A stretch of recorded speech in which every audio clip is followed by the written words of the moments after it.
like we did yesterday, that is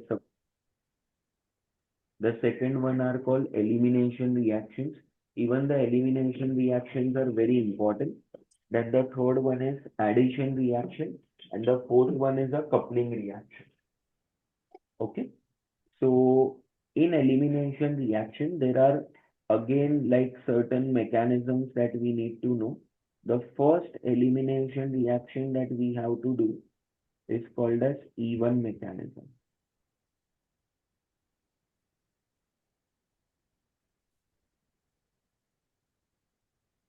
Elimination mechanism. Okay, so here they say that mostly ये जो elimination reaction है ना, वो हम ऐसा बोल सकते हैं कि 3 डिग्री अल्काइल हैलाइड देंगे. The order of reactivity is 3 to 1. मतलब जस्ट लाइक SN1 में 3 to 1 था, याद है आपको, कल बताया था. Yeah. तो even in E1 mechanism it is like 3 to 1. So the best example that I can give you over here is, suppose if I give you say third butyl iodide like this. This is the third butyl iodide.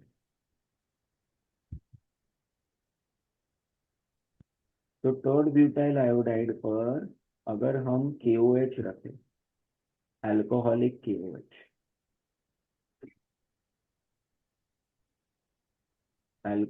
KOH, रखें, and the most important condition for elimination reaction is heat. Okay, if we don't heat it, okay, then it is not going to take place. This reaction will not take place if heat is not supplied. And the base that we use, or the alkali that we use is alcoholic. आपको याद है कल जो base या alkali लिया था वो aqueous लिया था, AQ लिखा था नीचे. So if see why I'm stressing too much, because you see the reaction. If you take the same alkyl halide, if you take same KOH, but instead of But in alcohol aqueous form. aqueous, तो फिर वो SN1 mechanism होगा, है ना, और आपको third butyl alcohol मिलेगा. But because of this, alcoholic word, the entire mechanism changes over here. And here you are going to get an alkene. So you will get a more stable alkene over here like this. So this is the alkene that you are going to get. Ki will be obtained and water molecule will be liberated. Okay. So this beta elimination जो हम कर रहे हैं ना, basically it is a beta elimination reaction where we remove the hydrogen from beta carbon, and from alpha carbon you remove the functional group, that is halogen. अब ये beta elimination में different mechanisms है, E1 है, E2 है, okay, and E1CB भी हमें करना है आज. Okay, and the name of this reaction basically it is called as dehydrohalogenation.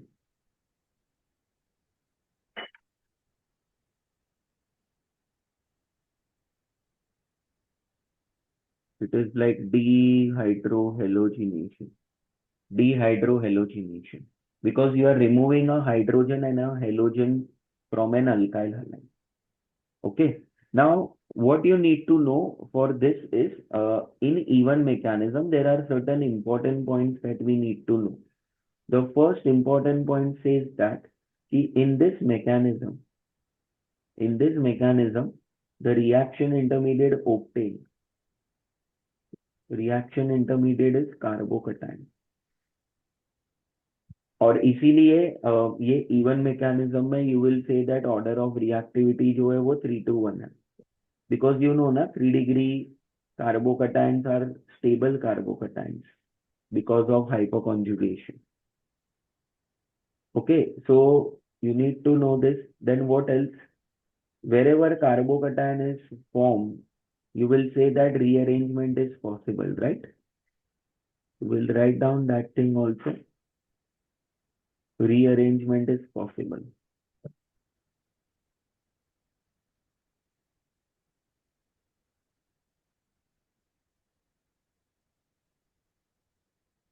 तो मुझे बताना, रीअरेंजमेंट में हम क्या क्या पढ़ते हैं?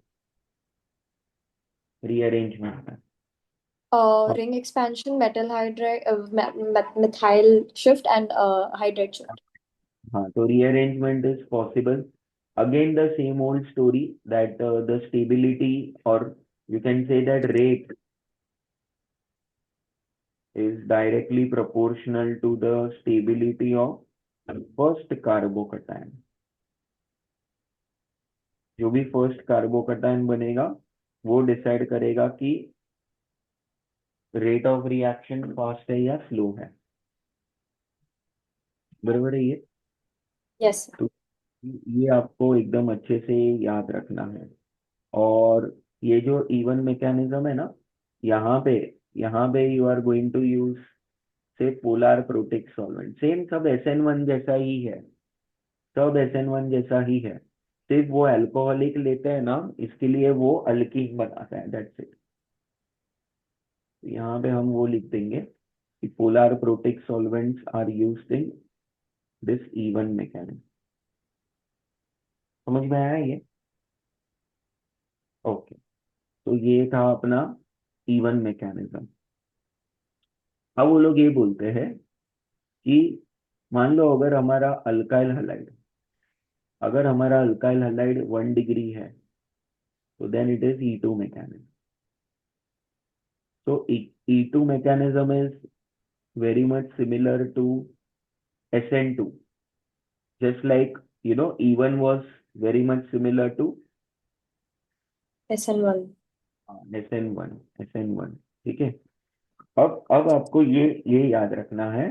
तो यहाँ पे आप वो ये वाले में हम ये वाला पॉइंट भी लिख सकते थे. यहाँ पे ध्यान दो कि जो यहाँ पे रेट ऑफ रिएक्शन है ना, rate of reaction, so that is directly proportional to only the molar concentration of the alkyl halide, just like SN1. It is independent of nucleophiles concentration. Got it? Yeah. Now E2 mechanism mostly is given by 1 degree and 2 degree halide. So suppose if you are given this halide, so remember this is also beta elimination also, but the mechanism is different. And if you take NaOH, this NaOH has to be in alcoholic form. So, and what is more important? Heat. If you don't heat it, no elimination reaction will take place. Now do beta elimination reaction. So it says that this is your functional group. Got it? So the alpha carbon is over here, and now it is having 2 beta carbon atoms. Like this is beta 1, this is beta 2. So even in E2 mechanism as well as in E1 mechanism, you have to form the most stable alkene. So for the most stable alkene, we follow Setzeff rule. You know what is the Setzeff rule, madam? Okay. So No. Setzeff says that first of all, what happens in this beta elimination is, in this beta elimination, you need to know that the functional group is removed from alpha carbon and the hydrogen is removed from beta carbon. Correct? So Okay. when there are multiple beta carbon atoms, the rule says that you will remove hydrogen from that beta carbon, which will give you a more stable alkene. So more stable alkene will be the alkene where the double bond will be inside the structure and not on the terminal side. Because then for those kind of alkenes which are non-terminal, they will be more stable because of hyperconjugation. So now you tell me beta 1 से hydrogen निकालेंगे कि beta 2 से निकालेंगे? Beta 2. Fantastic. तो major product है वो. So the major product will be butene. and minor product will be butyl, but we will write only the major product. But having said that, you need to know that minor product will be butyl. Okay, बाकी सब तो by products even जैसा ही रहेगा. You will get NaCl and you will get water. Okay, so here we need What's to the know rule name? Zepf rule. यहाँ पे मैं लिख देता हूँ SAYT ZEFF.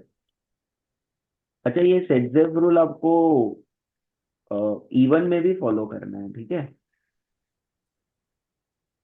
Okay. पर इवन में मैंने नहीं बताया because you can clearly see that there are 3 beta carbon atoms.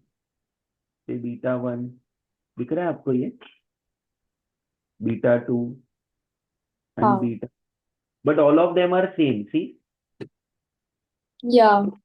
निकालते ना तो कोई इशू नहीं था, बट यहाँ पे बीटा 1 और बीटा 2 अलग अलग है, तो they will give you different products. So Zepf rule is obeyed in all the elimination reactions, whether it is E1 or E2. Okay, it says that the highly substituted alkene, that is the more stable alkene, will be the major product. Got it? Yeah. Okay. तो ये And हाँ. हो गया ना. हाँ, तो अभी ये हम्म. ये E1 E2 का है ना, ये कंपैरिजन में मैं यहाँ पे ही लिख देता हूँ. जैसे यहाँ पे अगर मैं E2 का लिख दूँ, E2, तो वहां पे कार्बोकटायन बन रहा था. यहाँ पे दिस इज लाइक SN2 ना, so no carbocation, no carbocation in E2. Okay, तो रीअरेंजमेंट पॉसिबल है क्या यहाँ पे? नहीं. नहीं, क्योंकि कार्बोकटायन ही नहीं बन रहा है, तो रीअरेंजमेंट कहाँ से होगा? रीअरेंजमेंट तो कार्बोकटायन में होता है. तो you will say that no rearrangement. Okay, now यहाँ पे कार्बोकटायन ही नहीं बन रहा है, तो rate of reaction will be dependent on, यहाँ पे मैं ऐसे लिख देता हूँ, ये पॉइंट तो आएगा ही नहीं यहाँ पे क्योंकि कार्बोकटायन ही नहीं बन रहा है ना. तो Yeah. यहाँ पे पोलार प्रोटिक सॉल्वेंट है, तो यहाँ पे लिख दोगे polar a protic solvent use करेंगे. And finally you will write down the rate law. जो रेट लॉ है, तो that will depend on concentration of alkyl halide जो भी आप लोगे, as well as on the base that you are going to take, because here KOH will act as a base and not as a nucleophile.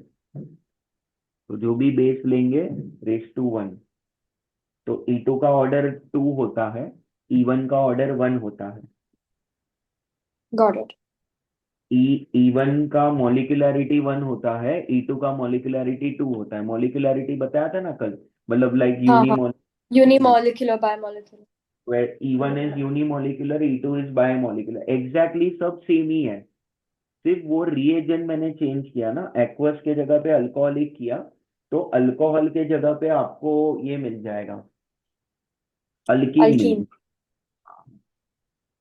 तो ये E1 E2 का था पूरा concept, समझाइए.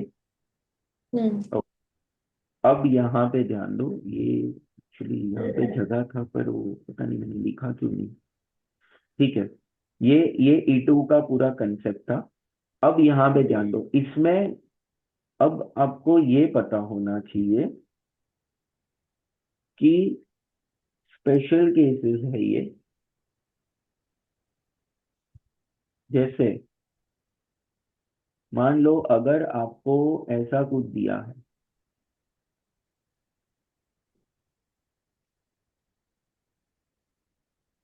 1 2, और इस पे KOH लगा दिया उन्होंने, पर अल्कोहलिक मीडियम में रहेगा, और एलिमिनेशन बोला है तो हीट तो करना ही पड़ेगा. तो वो लोग क्या बोलते हैं, अब ध्यान से सुनना, ध्यान से सुनो। ये अगर आप KOH को तोड़ोगे तो क्या मिलेगा मैडम? आपको K प्लस और OH माइनस मिलेगा। Yeah. ये जो OH माइनस है ना, it is not called as a bulky base. Bulky मतलब बहुत बड़ा बेस हो जाए, वो बल्की बेस का भी मैं एग्जांपल दूंगा। तो यहाँ पे आप KOH ले लो या RONA ले लो, ऐसा कुछ। तो they are not bulky bases, they are very, I would say small bases in terms of size. तो ध्यान से सुनना, अभी मैं रूल बता रहा हूँ। रूल ये है कि अगर आपका हेलोजन क्लोरीन या ब्रोमीन है या इवन आयोडीन है और नॉन बल्की बेस ले रहे हो, तो जो एलिमिनेशन होगा ना वो E2 होगा, E2। तो E2 में क्या होता है, जैसे ये मान लो 2 डिग्री हलाइड है, 1 डिग्री रहेगा तो E1 हो जाएगा। तो यहाँ पे जो मोर स्टेबल अल्किन है ना वो बनेगा। तो मोर स्टेबल अल्किन ब्यूट 1 इन बनेगा कि ब्यूट 2 इन बनेगा, बताना जरा। But two. Um, हाँ, double bond will be inside. अरे ये सेम बनाया मैंने, देखो ये 2 क्लोरोब्यूटेन है ना, तो क्लोरो के जगह पे हाँ, हेलो। पर वो मुझे रूल बताना था, इसके लिए मैंने वापस लिखा। तो what is the rule? Halogen will be chlorine, bromine और iodine, and the base is non bulky base, और एलिमिनेशन करवा रहे हो। ठीक है। तो जो मेजर प्रोडक्ट रहेगा, मेजर प्रोडक्ट, वो कैसे डिटरमाइन करोगे आप? More stable alkene. More stable मतलब अपना सेटजेफ रूल लगेगा ना आपको। yeah. अब देखो कहानी चेंज होगा। कहानी क्या बोलता है, ध्यान से सुनना, यहाँ पे जगह है तो मैं यहाँ पे ही लिख देता हूँ। कहानी ये है कि अगर हेलोजन आपका फ्लोरीन है और सेम रिएक्शन करवा रहे हो, मतलब you are not taking a bulky base, you are taking a small base in terms of size, alcoholic ले रहे हो, और एलिमिनेशन है तो हीट तो करना पड़ेगा। तो यहाँ पे हम ऐसा बोलते हैं कि least substituted alkene will be the major product. मतलब यहाँ पे अगर ये हमारा बीटा 1 है और ये हमारा बीटा 2 है, तो कहाँ से निकलेगा बताना मुझे। यहाँ पे Uh, beta यहाँ, 2 or नहीं, beta 1. Beta 1, because this is fluorine. तो फ्लोरीन में the major product is decided by the least substituted alkene, या फिर उसको बोलते हैं लेस हिंडर्ड बीटा कार्बन। आप समझते हो हिंडर्ड का मतलब क्या होता है? Steric hindrance वाला. हाँ। तो if you see beta 2, do you agree with me that beta 2 के लेफ्ट में भी कार्बन है और राइट में भी कार्बन है? हाँ. But if you see beta 1, उसके सिर्फ राइट में कार्बन है, लेफ्ट में कुछ नहीं है। So let's steric hindrance. So when your halogen atom, listen to me very carefully. When your halogen atom is fluorine, when your halogen atom is fluorine, तो less hindered beta carbon atom से hydrogen निकलेगा। समझ में आया ये? पक्का? Yeah. अब तीसरा केस देखो। तीसरा केस, तीसरे केस में वो लोग क्या बोल रहे हैं, ध्यान से देखना। यहाँ पे ध्यान दो, एक मिनट। जो तीसरा केस है ना, उसमें आप ऐसा कुछ करोगे, ध्यान से देखना।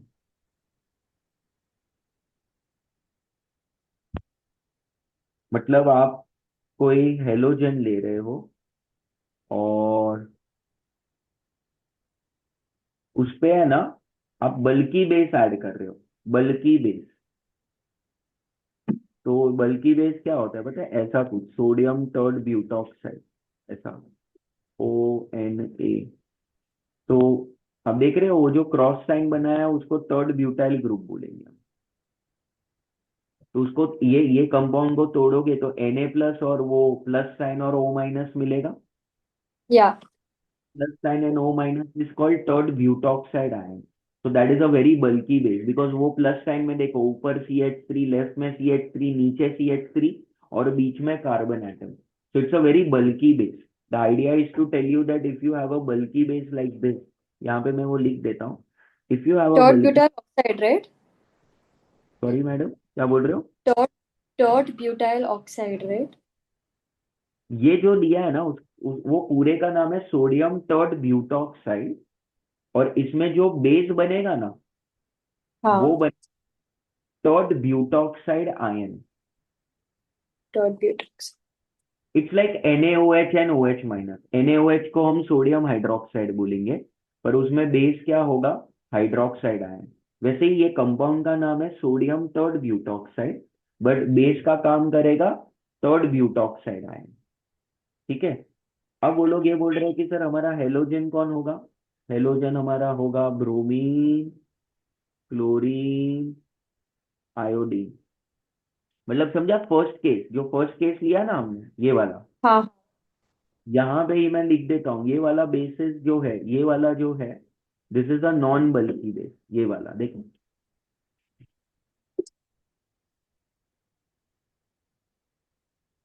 नॉन बल्की. मतलब अगर क्लोरीन ब्रोमीन आयोडीन में नॉन बल्की बेस ले लिया तो सेटजेफ रूल लगेगा, मतलब जो ज्यादा स्टेबल अल्कीन है वो बनेगा. पर अगर वही क्लोरीन ब्रोमीन आयोडीन में अगर आप बल्की बेस लेते हो तो यहाँ पे भी आपको ये करना है कि जो लेस हिंडर्ड बीटा कार्बन रहेगा ना वहां से हाइड्रोजन निकलेगा. बताओ लेस हिंडर्ड वाला कहाँ पे है? बीटा वन है. PB1. हाँ. तो कहना है से रूल टू और रूल थ्री सेम हो गया? Kind of, yeah. No, why kind of same ही हो गया ना. देखो रूल टू था फ्लोरीन के लिए. हाँ, बट वो बल्कि बेस वाला. हाँ. फ्लोरीन और कोई भी फ्लोरीन और बेस ले रहे हो आप तो आपको लेस हिंडर्ड वाला बीटा कार्बन से हाइड्रोजन निकालना है, बराबर. और अगर आप क्लोरीन ब्रोमीन आयोडीन ले रहे हो और बल्कि बेस ले रहे हो तो भी आप less less hindered beta carbon atom से ही निकालोगे. समझा? या. ओके. अब ध्यान से देखना, अगर मैंने आपको यहाँ पे, देखो यहाँ पे जगह है तो ये fourth case and this is the last case. अगर मैंने आपको, रुको एक मिनट, ऐसा कुछ दे दिया.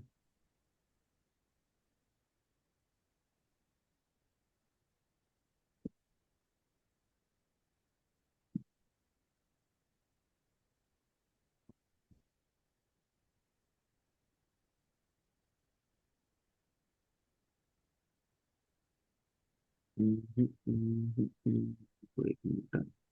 बीटा कार्बन एटम, रुको रुको रुको, ऐसा कुछ.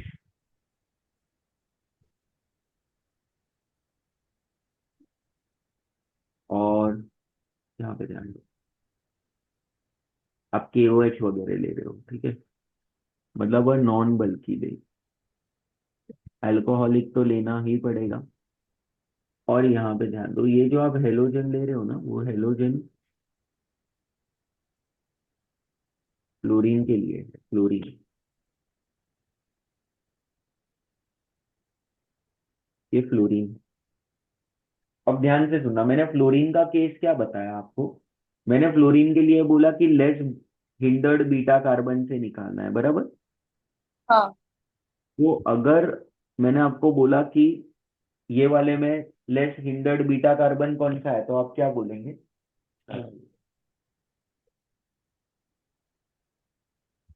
बीटा वन की बीटा टू?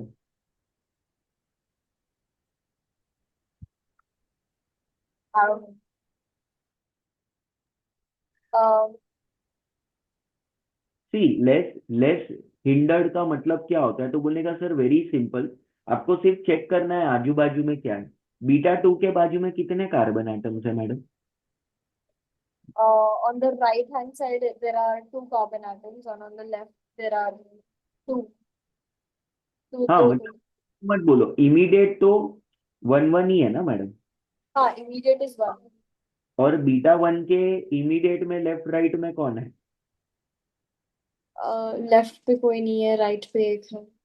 हाँ, तो जहाँ पे कम सराउंडिंग रहेगा वो लेस हिंडर्ड होगा, तो beta one is less hindered, beta two is more hindered. पर मैंने आपको बोला ना फ्लोरीन में तो लेस हिंडर्ड से निकालना होता है। हाँ। पर ये वाला स्पेशल केस है जहां पे, ध्यान से सुनना, देखो फ्लोरीन आया तो मैंने ही आपको सिखाया लेस हिंडर्ड से निकालना है। पर अगर फ्लोरीन वाले में बीटा कार्बन एटम पर ये ग्रुप लग गया जिसको अभी मैं हाईलाइट कर रहा हूँ, ध्यान से देखना, अगर ये वाला ग्रुप मैं लगा रहा हूँ, ध्यान से देखना, ये वाला ग्रुप, ये बीटा कार्बन पे है, देखो जरा। हाँ। और ये इसको क्या बोलते हैं पता है? इसको हम बोलते हैं EWG। आप हाँ समझते राइट। हो? EWG कल बताया था मैंने। इलेक्ट्रॉन क्या है? हाँ, इलेक्ट्रॉन विड्रॉइंग ग्रुप है। तो इलेक्ट्रॉन विड्रॉइंग ग्रुप यहाँ पे क्या क्या हो सकते हैं, मैं थोड़े एग्जांपल्स के साथ ही आपको बता देता हूँ। EWG यहाँ पे आपके हो सकते हैं, साइनाइड हो सकता है, C डबल बॉन्ड O हो सकता है, मतलब कीटोन वैसा, और NO2 हो सकता है, ऐसा एक्सेट्रा। ये वाले अगर रहे ना, ये वाले, तो मोर स्टेबल अल्कीन को बनाना है, तो फिर जो मोर हिंडर्ड बीटा कार्बन एटम है ना, वहां से हाइड्रोजन निकलेगा। तो अब बताओ कहाँ से हाइड्रोजन निकलेगा, बीटा वन की बीटा टू? बीटा वन की beta two? Hydrogen is getting remove from the less steric hindrance वाला कि मोर? More more. uh, तो बीटा टू से निकलेगा ना मैडम? हाँ बीटा टू। हाँ, जा रहा है दिमाग में ये? मतलब फ्लोरीन वाले में दो रूल्स है। नॉर्मल अगर फ्लोरीन ले लिया आपने तो लेस हिंडर्ड से निकलेगा, बराबर। बट अगर हाँ। फ्लोरीन बीटा कार्बन पे कोई EWG ग्रुप लगा है तो मोर हिंडर्ड से निकलेगा। इसका रीजन क्या है देखो, मैंने आपको रेजोनेंस का 7 कंडीशंस बताया था कि कब कब होता है रेजोनेंस। हाँ। तो do you see this, look at this, you have a double bond like this, then you have a single bond, and then you have a double bond. तो ये ऑल्टरनेट डबल सिंगल क्या करता है मुझे बताना? Resonance. हाँ, अगर आप बीटा वन से निकालते, देखो अगर आप बीटा वन से निकालते तो आपका अल्कीन ऐसा बनता ना, देखो जरा। हाँ। क्या इसमें रेजोनेंस पॉसिबल है? नहीं। नहीं। तो do you know resonance is one of the most powerful effects which impart stability to the molecule. हाँ। तो फ्लोरीन वाले में अगर बीटा कार्बन एटम पर कोई EWG ग्रुप लगा है तो रेजोनेंस के वजह से आप मोर हिंडर्ड से निकालोगे। तो यहाँ पे मैं लिख देता हूँ, इसका रीजन है रेजोनेंस स्टेबलाइज।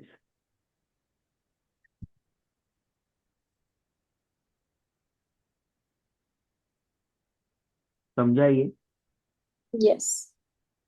तो जितने मैंने ये 4 केसेस बोर्ड पे लिखे ना, इसके अलावा आपके नीट एग्जाम्स में कुछ नहीं आएगा। ओके। इसके अलावा नीट एग्जाम में अब हमें हमारा दिमाग को स्ट्रेच नहीं करना है कि अगर फ्लोरीन लिया, EWG लिया और बल्कि बेस ले लिया तो क्या होगा, तो बोलेगा सर ऐसा ऐसा कोई क्वेश्चन कोई बुक में है ही नहीं, और अगर है भी तो वो सिर्फ JEE एडवांस के लिए, हमारे नीट में नहीं आने वाला है।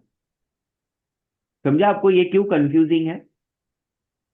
एक तो हाँ मैं बोल, फ्लोरीन ले लो और EWG ले लो, तो फ्लोरीन और EWG लिया तो बीटा टू से निकलना चाहिए ना, मतलब जो मोर हिंडर्ड होगा।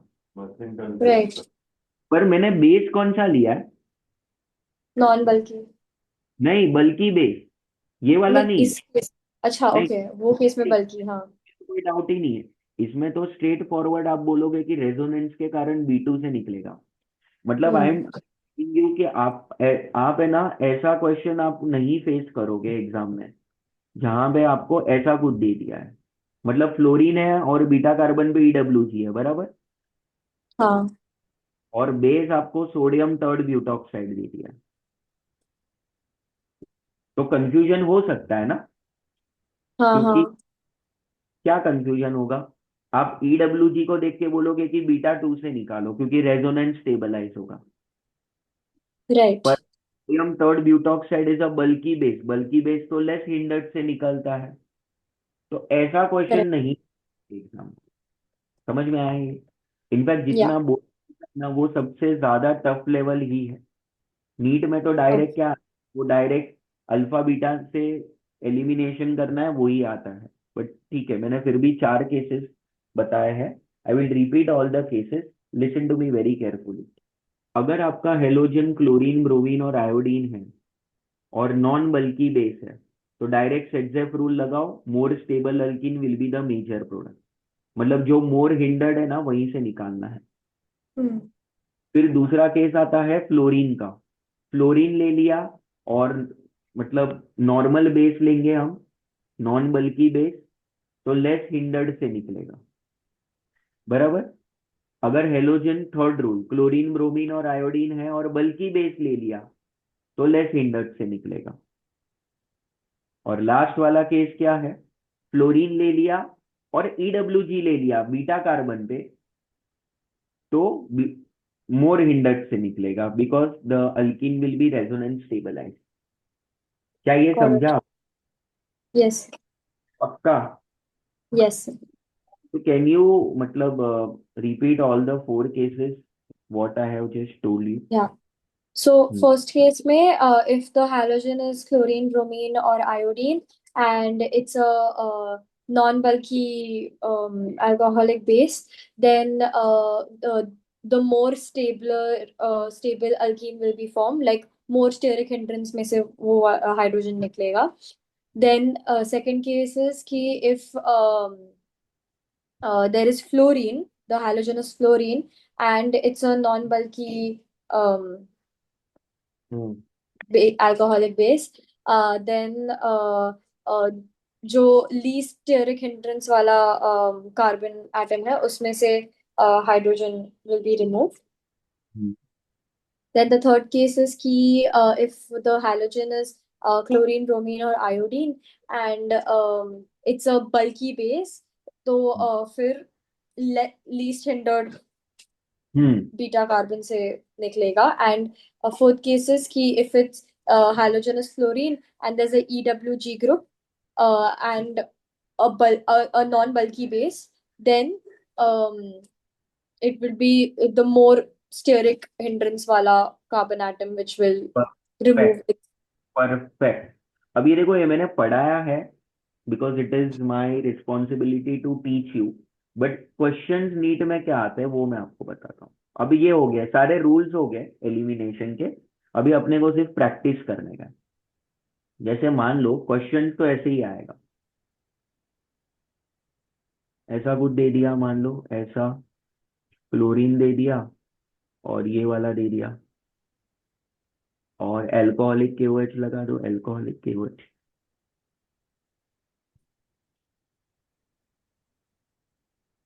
बताओ प्रोडक्ट क्या मिलेगा?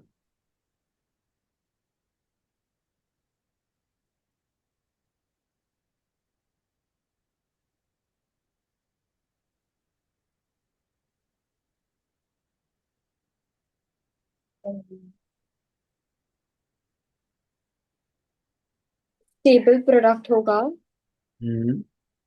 तो जो ये देख, ज्यादा स्टेरिक ये हिंड्रेंस वाला है, हाँ बीटा. और ये बीटा टू, ये वाला तो Right. कहाँ से? So it should be from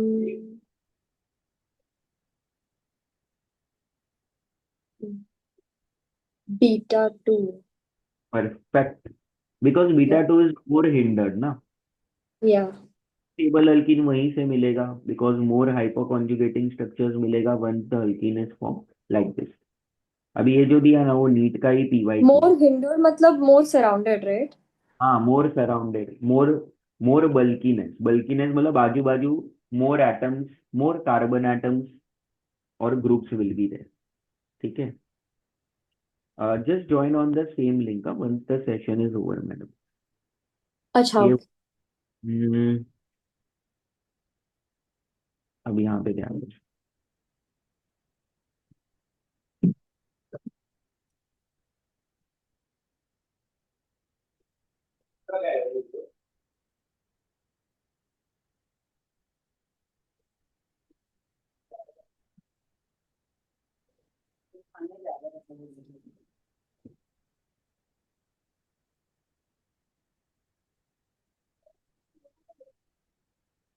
इसका रिएक्शन आपको करना है। Take a non bulky base KOH वगैरह,